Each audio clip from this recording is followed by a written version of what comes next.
ಕಳೆದ 10 ತಿಂಗಳಿಂದ ವಿವಿಧ ಸಿಬ್ಬಂದಿಗೆ ವೇತನ ನೀಡದ ಕಾರಣ ಬೇಸತ್ತ ಗ್ರಾಮ ಪಂಚಾಯಿತಿ ಸಿಬ್ಬಂದಿ ಇಂದು ಪಂಚಾಯಿತಿಯಲ್ಲಿ ಮೌನ ಪ್ರತಿಭಟನೆ ನಡೆಸುವ ಮೂಲಕ ತಮ್ಮ ಅಸಮಾಧಾನವನ್ನು ಹೊರಹಾಕಿದರು.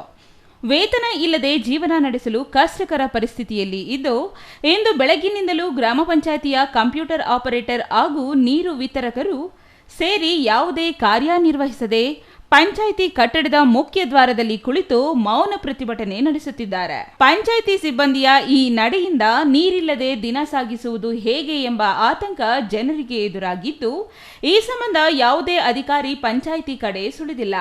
ಆದರೆ ಪಂಚಾಯಿತಿ ಅಭಿವೃದ್ಧಿ ಅಧಿಕಾರಿ ಒಬ್ಬರು ಮಾತ್ರ ಕರ್ತವ್ಯಕ್ಕೆ ಹಾಜರಾಗಿ ಕಾರ್ಯನಿರ್ವಹಿಸುತ್ತಿದ್ದು, ಪಂಚಾಯಿತಿ ಸಿಬ್ಬಂದಿಗೆ ನ್ಯಾಯ ದೊರಕಿಸಿಕೊಡುವವರು ಯಾರೆಂಬುದೇ ಪ್ರಸ್ತುತ ಗೊಂದಲಗಳಿಗೆ ಕಾರಣವಾಗಿದೆ.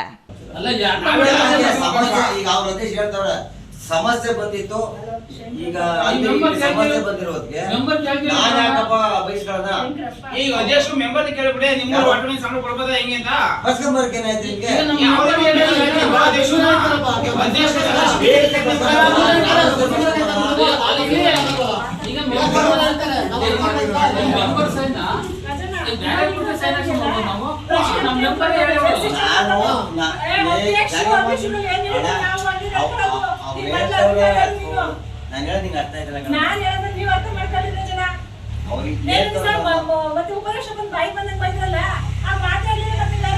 Suresh Babu, CTV news, Turuvekere.